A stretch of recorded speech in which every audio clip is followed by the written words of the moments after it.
Ladies and gentlemen, welcome to this afternoon's Knowledge Group webcast titled Supply Chain Risks in the Face of COVID-19, Awareness and Mitigation Strategies, where my name's Andy McLeod. I'll be your moderator for this afternoon's presentation. I'm going to hand things over to our speakers in a moment. However, just want to quickly point out over the next few slides, you'll see some information about the mechanics of this afternoon's program, as well as information about our participants and their respective firms. Now, you can view the certificates you've earned, continuing education requirements, and much more using your account page on our website. Alternatively, you can see those on the go with our Knowledge Group app for both iOS and Android. Now, finally, everyone will be sent a brief survey after today's presentation. Now, if you are applying for continuing education credit today, that survey is mandatory, serving as a proof of attendance. I'll be reading 3 secret words at random times that you'll need to make a note of and enter them into that survey post-webcast. Now, before we get things started this afternoon, I want to take a brief moment to thank today's sponsor, Everbridge, and our partner firm, Improve B2B Limited. Their information is on screen now. I'd also like to extend our thanks to today's speakers for their help and support in preparation for this afternoon's presentation. So without further ado, we'll introduce today's panelists. Leading us off this afternoon is Greg Mamar, a director at Everbridge Center of Excellence at Everbridge. And Greg has 25 years of enterprise software experience in professional services, as well as product management, sales, and marketing roles. And in his current role at Everbridge, he is responsible for solutions focused on the retail and high-tech industries. And Greg has also been with Everbridge for over 5 years, living in Florida. And Jonathan Watt, MBA, is our second speaker, a founder and managing director at Improve B2B Limited, where he's a qualified engineer and MBA with 30 years of international senior executive C-level roles as well, and consulting leadership roles for blue chip companies in aerospace, automotive, energy, renewable energy, as well as construction, electronics, and private equity. And he's a strategic thinker across multiple sectors with a proven track record in building sustainable business value in both startups and up to $40 billion businesses. And he's experienced occasionally and strategically across strategy development, as well as business planning, sales optimization, and procurement and supply chain optimization, as well as risk and contract management, funding, and leadership. And Jonathan has also recently completed entrepreneurial studies in Harvard and advanced financial modeling with a corporate finance institute. And he is also internationally mobile and has lived and worked in 7 different countries. So speakers, to advance the slide, just say next slide at the end of each page of your presentation. Before we do turn things over to Greg, who's leading us off this afternoon, I'll give our first secret word, where secret word number 1 of 3 is sales. That's S-A-L-E-S. So secret word number 1 of 3 is sales. We're now going to turn over to slide number 11 and leading us off this afternoon. Whenever you're ready. Good day, everyone. Thank you, Andy, and thank you for the introduction. As was mentioned, my name is Greg Mama, and I work in the Everbridge Center of Excellence. I'm here today to talk to you about supply chain risks during the time of COVID-19. The outbreak of the virus has added lots of complexity to most of the organizations we deal with, to their everyday operations. And supply chain risk management is among the most widely affected corporate functions. So in the brief time that I have today, I'd like to offer some high-level guidance on how to best manage risks of COVID-19 in conjunction with all of the other hazards that we face day in and day out and have faced for many years in this industry. Next slide, please. So first, let's take a moment to set the context. I want you to consider, in your organization or your group of peers, was a viral pandemic on your radar in 2019? For most organizations, it really wasn't. A little more than a year ago, we worked with Forrester to survey over 200 global organizations on the things that they were most concerned about or the things that they had experienced as critical events in the last 2 years. The thing that's obviously missing from this top 10 list is a pandemic. And the point I want to make really is that few, if any, organizations at all were thinking about how to manage a pandemic, even as recently as a year ago. Nobody was really prepared for what's happened. And that set us at a considerable disadvantage. Government, companies, their associated supply chains, all of those things have been impacted by something that frankly wasn't even on the risk radar in any meaningful way a year ago. So times have changed, and we need to adapt how we operate to work with those changes. Next slide, please. So I'm here to offer you some basic guidance on what you can do. I want to help you optimize your supply chain operations and your operations in general during an event like COVID-19. You'll notice more than once in here, I have lists of 3 things. I believe in the power of 3, and there are 3 important things that I want to encourage you to accomplish in your organization. The first is going to be managing return to work for your employees. Corporate offices, warehouses, distribution centers, manufacturers, a lot of these have remained operational during the pandemic, albeit at a dramatically reduced capacity. So the key to return to work, as we do start bringing our colleagues back into the office, the key is to be successful at managing risk to those employees. In warehouses, distribution centers, those employees often operate in an open environment where social distancing is not always easy or even possible. So we're going to look at some processes for validating an employee's health before they report to work, and then managing the situation where somebody reports that they're ill at work, and how you would essentially handle that. Next, we'll take an outward look to our broader supply chain operations and focus on how they're impacted by COVID-19 specifically. We'll look at how you can determine, are your suppliers able to produce? Do you have issues with stoppages due to stockouts at, your second or third tier suppliers? Or do you have sick employee issues with those suppliers that mean they're not going to be able to produce? You need to keep current with your suppliers, and you also need to be aware of how the virus is impacting borders and influencing regulations that you're subject to. And of course, last but not least, we can't forget that COVID-19, it certainly isn't the only threat that our operations and our supply chains face. You're dealing with this on top of all of the other things that we've dealt with year in and year out. It's already been an active hurricane season. I'm a Floridian and I'm nervous. We're not even halfway through at this point. Labor actions are continuing, as well as other forms of civil unrest. It's a big challenge to manage risk in this environment, even without the virus. And when you incorporate the virus, it really does become an onerous challenge to do. Next slide, please. So let's jump right in. Let's start with managing return to work. There are really 2 things that we'd advise you to do for all of your employees. You need to do daily wellness checks, and you need to do, for those that report to work, validation at the facility that the employee isn't sick before they're around other employees or customers. Daily wellness checks provide employees with validation to actually come into work. The idea here is that each employee can answer a daily health questionnaire, before their shift or before their workday begins. And if the employee's answers indicate that they are a low risk, then they'll receive an approval for the day. That could be in the form of an email or even something they could print out and show at work. That's the happy path that you kind of see here through starting with eligible and then the green arrows onto validation at the facility. If the employee's answers indicate elevated risk, then they should receive a denial to return to work. And that denial should, by the way, always include next steps for the employee. You don't just want to tell them, no, you can't come to work. You need to give them information about potentially self-quarantining and how to contact HR and what those next steps should be. So it's important to note that these wellness checks are personal health information.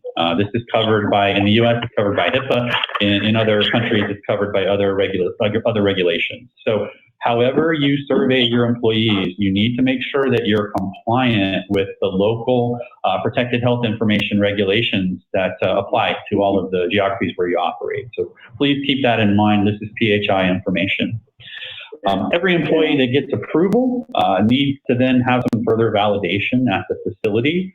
Temperature checks are far and away the most common thing that we've seen in terms of validating that somebody can come into the building. Each employee gets checked, and then presuming their temperature is in the normal range, they're going to be allowed to enter the facility. If they have a fever, then they're going to be sent home, and it would be appropriate to give them the same guidance you gave to somebody who failed the daily wellness check, essentially guidance on contacting HR and what to do next. For situations where you've got a lot of employees coming on shift at once, that's often the case in a warehouse or distribution center. You need to make sure that they're going to queue up while maintaining social distance and that they're wearing their appropriate PPE. I probably don't need to tell you guys this, but staggering shifts can also help limit exposure simply because you have fewer people that are queuing up and entering the facility at any one time. So that's a return to work. Wellness checks, really, they do a good job of preventing exposure in the first place. That's really our initial goal and our initial line of defense. But it's likely that sooner or later, somebody is going to bring the virus into one of your facilities. So it makes sense to prepare for this eventuality. The good news is that you probably already have some of the data that you need to perform rudimentary contact tracing. There are 3 ways that you can do contact tracing, and that's what you see here on the slide. Oh, I'm sorry, I didn't say next slide. I apologize. Thank you very much. Apologies for that. So there are 3 ways to do contact tracing. The first is going to be proximity-based. When people are close to each other for any significant of time, I believe the guidelines now are 6 feet for 10 minutes or greater, or maybe it's 15 minutes or greater. But anytime you have that proximity, there is an increased risk of transmitting the virus. So the idea here is to use a mobile app to automatically track exposure. Devices in people's pockets or handbags or whatever will note when they're close to other devices, and if one of those device owners later reports sick, it's possible to inform whoever came in contact with that person that they've been exposed. Now that's great in theory, and it works really well in corporate office environments, but there are some challenges to this, period. In our business, we found that technology isn't often the issue. It usually boils down to privacy concerns and users of the mobile devices actually having the ability to turn off features like location services and Bluetooth, which are both things that are required for proximity-based tracing to work. From a supply chain risk management perspective, the challenge is even greater because typically your employees in your warehouses or your DCs are not going to be allowed to carry their smartphones. So really, proximity-based tracing is ideal for an office environment and probably not quite as good for the more open environments like your DCs and your warehouses. So for those environments, that really leaves the second 2 options here, location-based tracing and area monitoring. These are both viable ways to identify exposure. Next slide, please. Location-based contact tracing is all about identifying who is or was in a particular room, on a particular floor, or in a building. Rather than leveraging a mobile app, you can use timekeeping data and access control data to achieve this form of situational awareness. If someone later reports that they're sick, then it's possible to review that person's movements in comparison to others and then to identify any potential exposures. And the challenge with this approach is that up to now, it's been a manual process. People are doing this. If someone reports sick, then a person that we will refer to as a contact tracer has to go through the timekeeping system, the access control logs, and other sources of information, and then manually correlate the person who reported sick, their location with other employees. I've personally lost count of the number of companies I've run into who are dedicating at least one full-time resource to manual contact tracing. And, we're talking about in environments where really they're still at only 10% or 25% occupancy. So, this manual contact tracing isn't going to scale well. It's expensive, it's a human-driven process, and it's also prone to error. If I forget that I was in a particular place, I may not be able to pass that information on.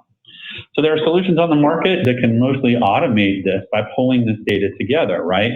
You want to leverage your access control data, again, your timekeeping data, And if you're doing contact tracing manually now and you're finding it resource intensive, at this reduced capacity, well, again, you're going to have scalability issues as we start inviting more of our colleagues back into the office or the workplace.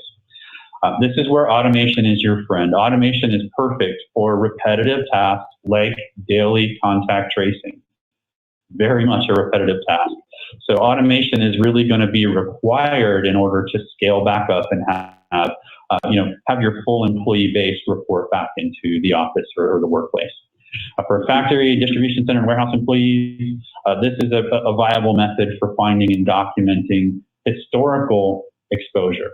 And I want to, next slide, please. I want to emphasize the term historical, because in location-based contact tracing, that's what you're doing. You're finding out about exposures people had after the fact. It's actionable information. You can do something with it, but it's a reactive approach rather than a proactive approach. A more proactive approach would be to automatically identify potential exposures as they occur. There are a multitude of video monitoring and analytic solutions on the market today that can help an organization achieve this awareness. We've seen customers have success using physical security information management, or a PSIM system, to correlate things like video and person density information. A PSIM typically is designed to take input from multiple video management and access control systems from different manufacturers. So it tends to have broad coverage in the organization. If you have multiple systems, you can still normalize that data through the PSIM and do some identification of situations where there could be a viral spread. If your camera system determines that people are standing too close together, for example, or maybe that someone's not wearing their PPE, you can get an alert about that. Or if your access control system reports that the maximum number of employees allowed in an area has been reached, you can shut off additional access to that area. As with the other forms of contact tracing, automation is your friend. It's not fair. Frankly, it won't work very well if you expect your staff to watch every camera or accurately count who's coming in and out of each room or floor of the facility. You need to leverage technology, particularly as you start to scale up and have more people re-enter the workplace. Next slide, please. Okay, hopefully that's some helpful guidance for you on managing return to work for your employees. Let's talk a little bit about global COVID-19 data and how you can use that information to manage risk around your operations as well as your supply chain. One of the most fundamental pieces of information that you can have is the number and the growth or decline rate of infections in any given area of the world. Elevated infection rates introduce elevated risk that you, your suppliers in that area, and even your customers may not be able to perform or meet their obligations. Now, there is a global standard that has emerged for this sort of data. That's the Johns Hopkins University COVID-19 data. I imagine most of you have probably visited their dashboard at one point or another. With this data, you can look at any country and many provinces and states and see whether viral spread is accelerating or declining. In this image, you're actually just looking at global data on a country basis. That's the red circle that you see. And of course, we've got a lot of overlap in Europe where we have many countries that are close together. While infection totals are good information, that can actually be vital information. When you're running a global supply chain, you're obviously going to have other concerns too. What if a border is closed or certain categories of shipments are not allowed through? What if a government mandated quarantine prevents workers from actually coming to work to service your operations? Is your port operating at normal capacity, or are they having issues as well? So you need extended visibility into how COVID is impacting all of these things. Your suppliers, your routes, your partners, if you don't have that information, you're kind of flying blind in terms of what those impacts are. Now, your supply chain professionals in your organization, they know their routes, they know their suppliers, they know their stops. Those people's information is important, and you can use that information to create a common operating picture. A common operating picture is just one place where you can look for all of this information, and it helps you focus. you can focus then on the areas of the globe where you have suppliers, customers, and operations. The idea being monitor these specific areas that are highly important to you for specific types of impact from COVID-19. Next slide, please. Now, if you learn something that has the potential to impact your supply chain or your operations, you're going to want to share that information with your procurement teams, your procurement staff. Either they or the supply chain security team will have the information to reach out to suppliers and check on their ability to produce and deliver. Here's an example, actually on the screen here. In response to COVID-19, the Canadian government recently implemented stricter rules for people and cargo that are transiting Canada between the lower 48 states and Alaska. So if your shipments are subject to that stricter regulation, you may have several questions and concerns for your suppliers. Maybe you're getting raw materials from Alaska and they're shipped to a manufacturing facility in the lower 48. The new regulations might require things like sealed packaging while in transit. Maybe they require container disinfection at the point of origin. You don't know if your suppliers and logistics teams are necessarily meeting those obligations unless you communicate with them. So it's really important to help not only understand what the risk is, but to help your suppliers understand what the risk is and help you determine if there is a risk that the supplier can't perform. You really need to solve two problems. First, are you aware of the restrictions? And downstream, are your suppliers able to comply? So an up-to-date common operating picture and a good communication strategy for your suppliers, those are really going to be the key things that make you successful when it comes to identifying these impacts. Next slide, please. Finally, let's just take a quick look at risk management for events that are not directly related to COVID. This one on the screen is a great example that actually this one blends the challenges of the virus with a completely different type of hazard, in this case, the hurricane. As you guys are probably all aware, the Gulf Coast of the U.S. has had a rough few weeks with multiple tropical systems flowing through. And, a hurricane by itself is bad enough. It's a natural disaster. It creates destruction, hurts people. A hurricane alone is a terrible thing to deal with. Now add COVID-19 on top of that, and that just makes a bad problem much more complex. Shelters are going to be open, for example, but they've got to manage social distancing. They've got to manage everybody wearing PPE. You're going to have people that are doing initial cleanup. They've got to try to maintain distance and wear PPE. How do you maintain distance when a team of you is lifting a tree off a house? It's just difficult. Red Cross workers are going to have to feed and clothe people. A hurricane response is already hard enough, and this just adds a layer of complexity that can frankly overwhelm you if you're dealing with multiple types of events at once. So it's more important than ever to be able to maintain situational awareness, even when you have multiple simultaneous situations. Next slide, please. Finally, because as we've already established, COVID does not make all of the other bad things stop. You still want to be able to manage risk around your assets and around your supply chain. So being aware of any impact to those assets is important. I've just got a couple of examples here. The top image shows a highway closure in Texas as the result of a hazmat spill. And the bottom image shows an industrial fire at a company. This could be any supplier. It could be one of your suppliers.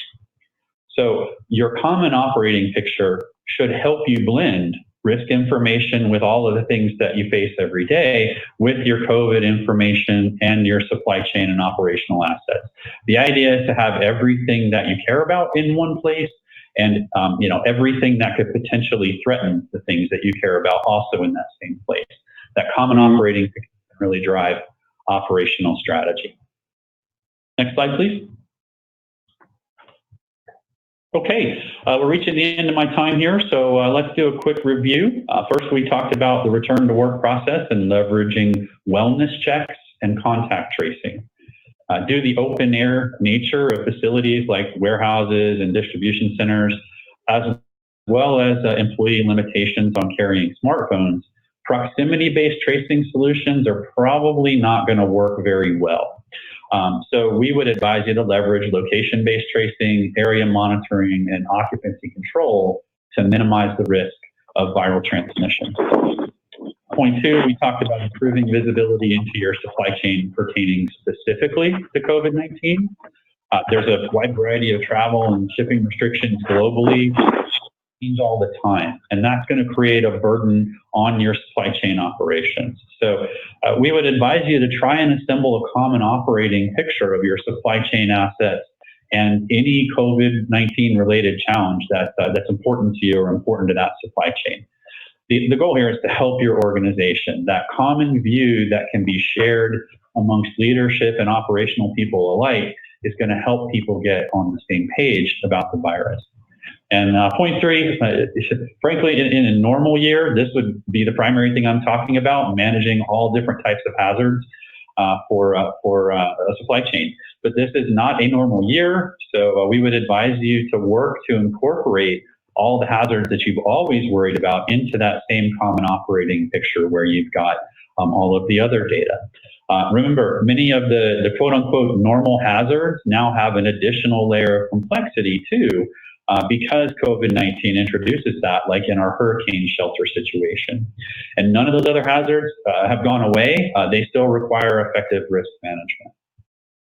Okay, that's the end of my portion of the presentation today. I want to thank you all very much for giving me the opportunity to present. I appreciate your time. I hope you found it helpful. And if you have any questions, please feel free to reach out and contact me. I'd be happy to help. Back to you so much. Thank you so much, Greg. Before we do hand things over to our next speaker, I just wanted to give our second secret word of the day. Second secret word is supply. That's SUPPLY. So supply is our second secret word. And if you have missed any of them, just drop us an email, info@theknowledgegroup.org. But for now, we're on slide number 23, and we're going to hear from our second speaker. Jonathan, over to you whenever you're ready. Apologies for the interruption. Thank you both, and particularly thank you, Greg. The expertise in technology solutions around steering a path around the safe return to work is essential for our economy, business, colleagues and families, and I'm very pleased to hear the level of detail that went into that. I also recognize what Greg was saying about risk management. This is overlaying another, putting another layer of complexity on the risk management, but that doesn't mean the other risks have disappeared.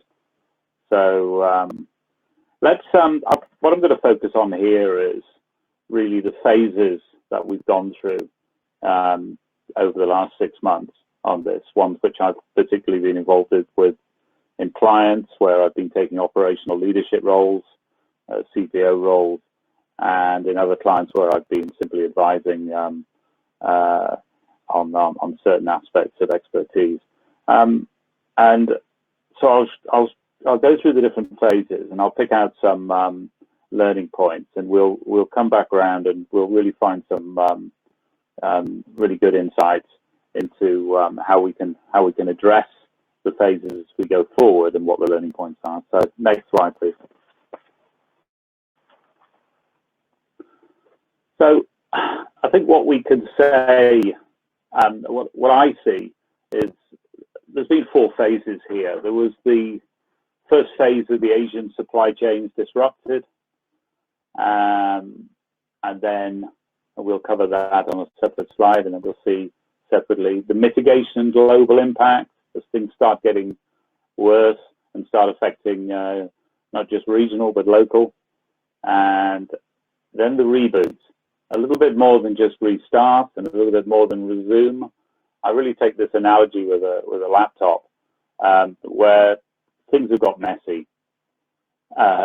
Simply opening up your laptop in the morning and trusting everything will work, it ain't going to work this time. Things are blocked. You really do need to reboot, and I think that's where we are at this point.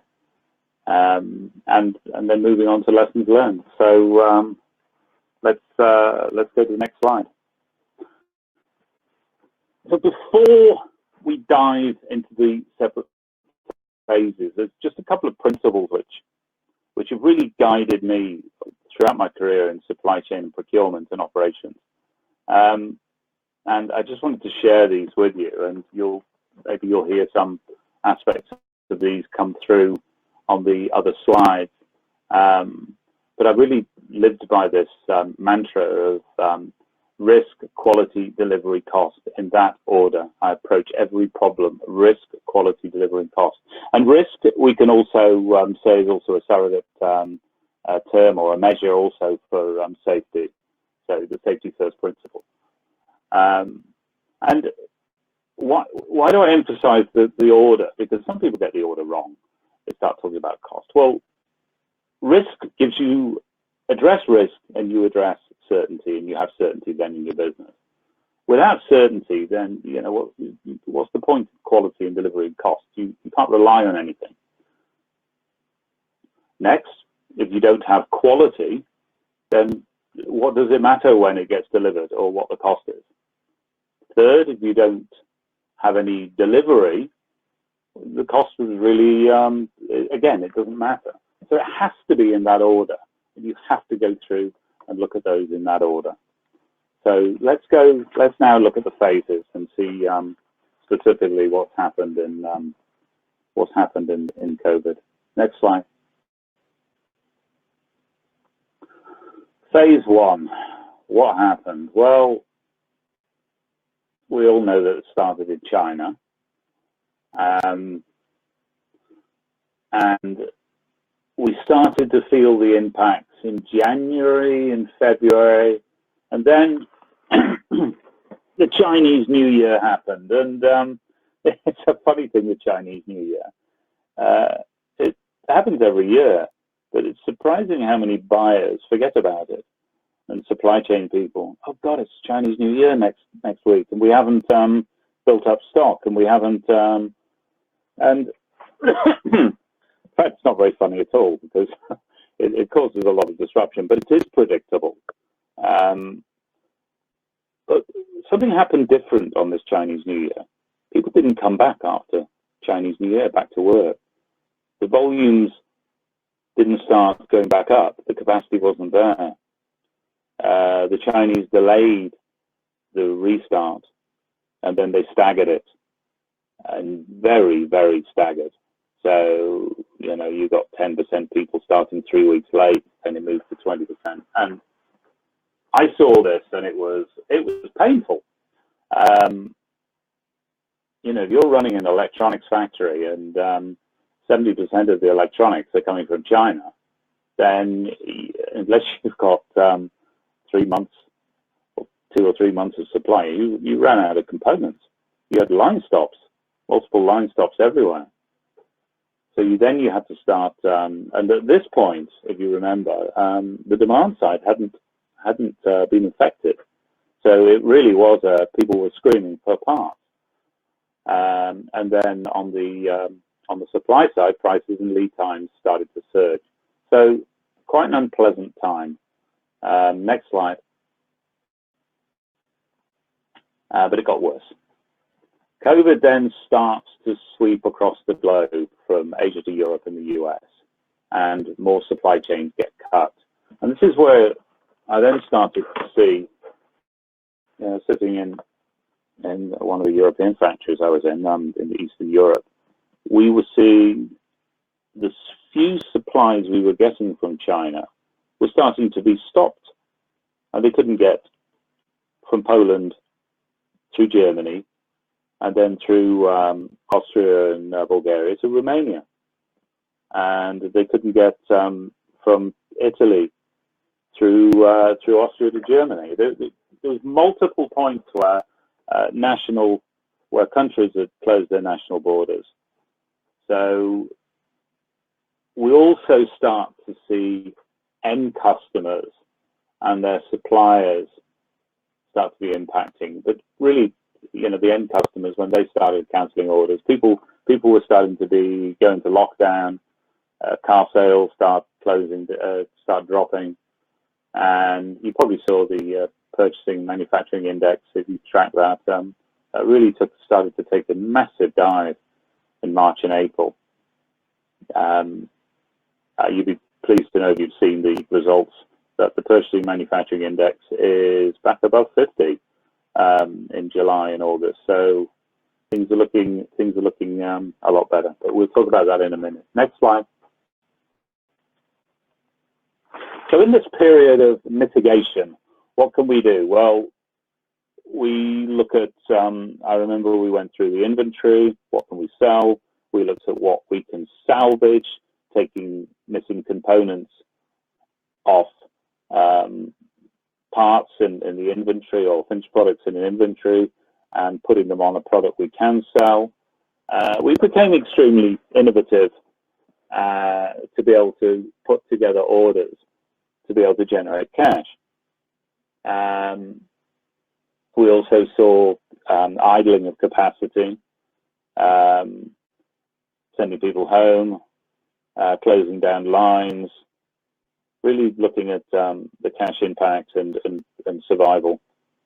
So that brings us pretty much up to date, apart from we're now seeing orders come back. And I also make the point that this isn't uniform, obviously, across every country and across every sector. You see some sectors have been hit far worse. Some haven't had any of this headwind, and some have actually had a tailwind. If you look at the PPE sector, it's gone ballistic. If you look at obviously some service sectors, they've also gone accelerated. And different sectors have hit, and countries have hit these different phases at different times. But I think most of you will recognise these types of incidents and phases that the world's been going through. Next slide. Let's talk about the reboot. I think this is why most people want to get to. So the way I've been approaching this, obviously extremely carefully. So supply chain and customers have started to reopen.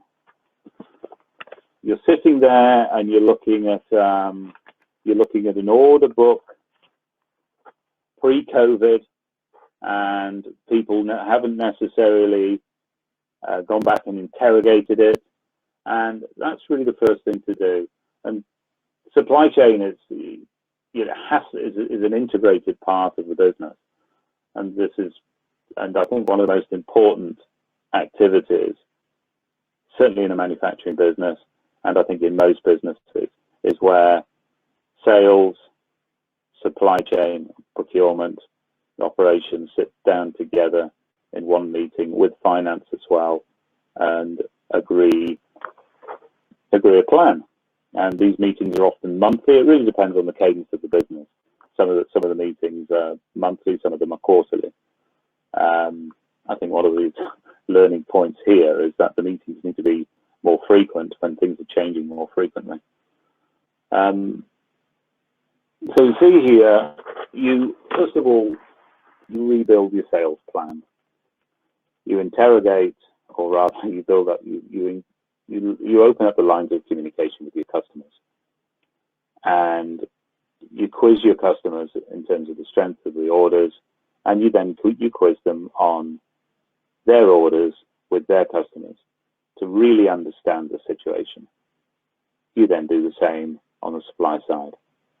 Has the supplier got the material? And it's a manual process, it's telephones, and it's back to basics. But you will get, only by doing this, you will get the assurances and be able to rebuild a plan which has got integrity. So we then come to a supply plan. Next slide, please. We'll then run that through the finance department, and this is an iterative process. So finance are going to look at this. They're going to crunch the numbers and say, on the basis of those customer orders, and those suppliers, and those payment terms, and those prices, and those costs, that is either workable or it's not workable. If it's going to create a cash hole, then it needs to be reworked. And in some cases, the OPEX obviously needs to be, may need to be adjusted further. The operating expenses, the staffing levels, all the other expenses in the business, they may need to be cut further. When you have the workable plan and it satisfies your most important customers, and the supply chain has been linked with that, then you execute and you track that daily. Next slide. So the other important aspect of this is, and it's probably a different time scale, is to revisit all the marketing and the new product introduction plans that you had in Q4 2019 for 2020, and really look at those and say, are those relevant now, or do we need to revise them? How do we update them? How do we close down some programs because they're no longer relevant, because the world is now different? Do we delay? Do we bring forward? So you need to go back and revisit all your NPI plans and start making adjustments there. And then again, complete the SIOP process, the sales inventory and operational planning process, 2021. And which is, we get to Q3, Q4 is the time when we really need to be doing the budgets for 2021 anyway. So this is the point in time when we need to do these NPI plans and the strategic action plans for 2021. I think trying to guess 2021, 2022, and 2023 is probably quite ambitious at this time, but at least 2021 should be locked down. Next slide, please. So, what are the lessons learned? I think the first lesson learned is, I think Greg touched on this point when in the last few slides when he was talking about risk management, the overall risk management in different categories, and how this was just another type of risk. I think what we can say is, in looking at the approach in terms of the reboot is, we've faced this type of reboot. Many of us on the call today have faced this type of reboot.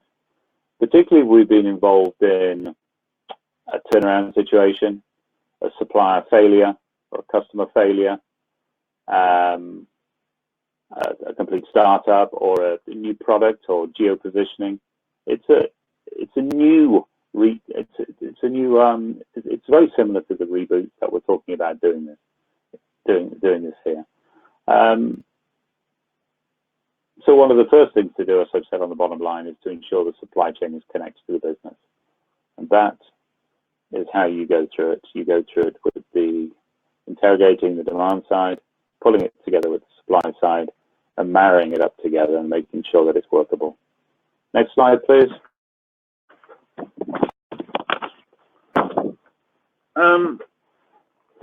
So, final slide.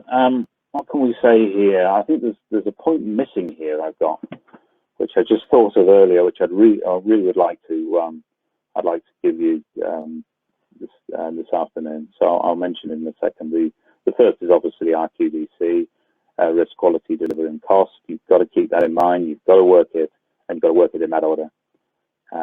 We've heard about getting the staff re-engaged in the business with leadership and communicating on the priorities. And that's not to be underestimated. In certain parts of the world, people have been sitting at home for 3 months while this has been going on, and they've been ordered to sit at home. They've been working, and some have also been furloughed and haven't been working. To get these people re-engaged with the business and the priorities takes massive amounts of communication and leadership and transparency and really pulling people back in. Not necessarily physically back in, but back into the priorities of the business and saying, right, That was then. Here we are now, and this is what we need to do to work this business and go forward. So that's a really important point. Increase the frequency and management attention on the sign-up process. And I just pull in this other point here. I think in supply chain, and I've here talked about the principles of RQDC. The other strong principle I use in supply chain is I look around for leading indicators. Because most of the time we're looking at lagging indicators. We're sitting around at the end of the month looking at OTIF, on time in full delivery. We're looking at the savings projects. We're looking at they're all lagging. We're looking at the quality performance, the PPM, and they're all lagging. They're all looking backwards. One of the only forward-leading indicators is, and I see this neglected time and time again, and it really annoys me, is supplier order confirmations. If a supplier hasn't confirmed an order and they haven't sent an order confirmation back, if that process is embedded, then that's an indication there's something wrong. So that's really important one to pick up. And the other thing, this was, if you think about what happened, which have just been over, that wouldn't have necessarily given you all of the indications. It would have helped, but the other leading indicator is looking at the news, seeing what's happening, reading between the lines, and that's obviously a way of looking at if you see the problem and it's rolling out of China, you can imagine what's going to happen in other countries. And we can all say in hindsight we should have seen it coming, and I for one didn't see every element of what's happened. So I'm not trying to sit here and say I did, but those are the two. Those are the key points. And as a final point, risk management. Apply risk management, and this is not about being pessimistic. It's about recognizing the downsides and protecting against them. If you ignore risk, it grows. And I'm not sort of trying to get people to go down some pessimistic route, because we need to be optimistic in building businesses. And I wouldn't take that away from anyone. And entrepreneurs or not, we have to be optimistic about building businesses, but we also have to look at risk management and protect the downside. And I think that's what we've learned from today. Thank you for your time. Again, if you've got any questions, don't hesitate to email me. Be happy to look at that. I'm normally on. I work in the US, but I've also spend most of my time in Europe at the moment. So I'm on fairly different time zones, but I will respond to you. Thank you very much.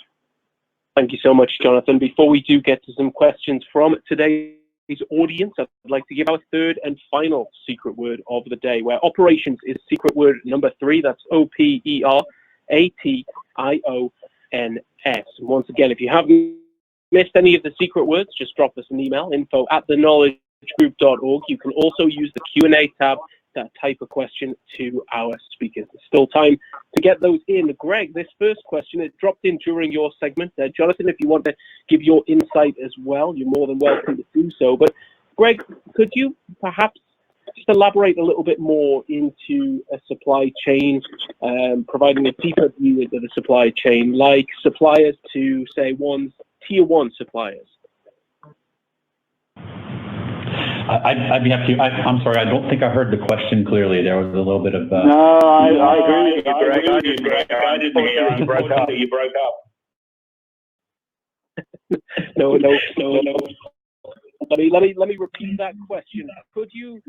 Greg, could you provide a deeper view into a supply chain? For example, the suppliers to a tier 1 supplier. Oh, yes, absolutely. We can, Everbridge as an organization can map really to any level of depth in the supply chain.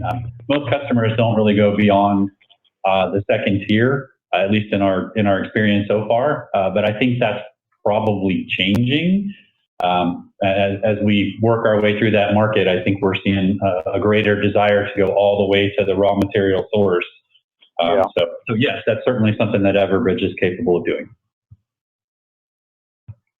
Yeah, I'd agree with that. I think it's when you go through the risk management process of looking at your supply chain, you will inevitably have to go to the different levels within the supply chain. You can't simply take a statement from a tier one supplier that everything's good and that they've got a solid business continuity plan, and if their factory burns down, they can move it to one of their sister plants. You need to understand where their suppliers are, and in turn, as Greg indicates, where their suppliers are. Thank you so much, Jonathan. A question that dropped in a couple of times during your segment here, and it's when trying to re-engage staff. Relating to the key takeaways slide that you had there, what are the major barriers that you anticipate when it comes to getting staff re-engaged with business leadership and getting that effective communication there? Yes, I think one of the things I really support is doing monthly town halls. I also very strongly support department leaders having a weekly call and getting everybody wherever they are and getting the cadence back in the business in terms of communicating. This is where we are. These are the sales we've got. This is what's happening. This is what's happening with our customers. And this is where we expect to be in 2 weeks or a month. I think it's really communication. And some companies take certain companies obviously need to be careful in terms of what information they communicate. But generally, I think communication with staff should be as open as possible. Thank you so much for that. It's also about not showing fear. Obviously, it's about showing the confidence in the business. But it's communication will re-engage people. Excellent. Thank you for that, Jonathan. So, Greg, we've got a quick question here relating to Everbridge specifically. Where do you get your risk information? And the other part of that question is, what industries are you currently supporting with the product? Sure. We get our information from a variety of public and paid sources. So open source intel, and we also have an analyst staff of about 60 analysts in 3 locations around the world who are monitoring risk. And we will task people with specific types of risk. For example, we do have a team tasked with COVID-19 tracking and data, which is one of the reasons that I strongly advocate leveraging that. And I'm sorry, Andy, what was the second part of the question? It was what is you currently support the product? I'm so sorry, but you broke up again, buddy. I can't hear you. Sorry about that. What industry do you currently support with them?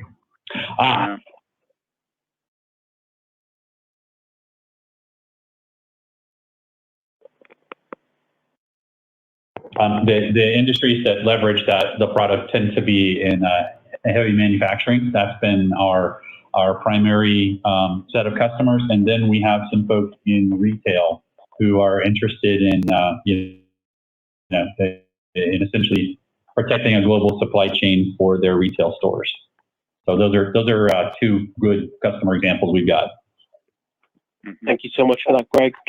Jonathan, this last question, it'll fall to yourself, but Greg, you're more than welcome to chime in as well. And Jonathan, do you feel like the lessons that we're learning from the COVID-19 crisis will remain potentially once a vaccine's developed, or do you feel like once a vaccine is in circulation, or if a vaccine is in circulation, will the lessons learned be left to the annals of history? That's a very good question, and you could answer in two ways. You could answer it in, well, it's human nature is to start introducing complacency, and complacency, incident, shock, and then the level of complacency disappears, and the level of focus goes rocketing up, and then it gradually starts to decay again. And obviously, professional management is about seeing that and keeping the focus at a very high level and not letting complacency come in. I think my personal view is I think the world has changed. I don't think everybody's going to be walking around as germaphobes, but I think the level of concern over that is going to increase. I think supply chains will be brought closer. There will be some impact there. However, that really is a tremendous change to start moving production capacity out of certain Asian countries where they make the electronics and the plastics. I don't think that's going to happen.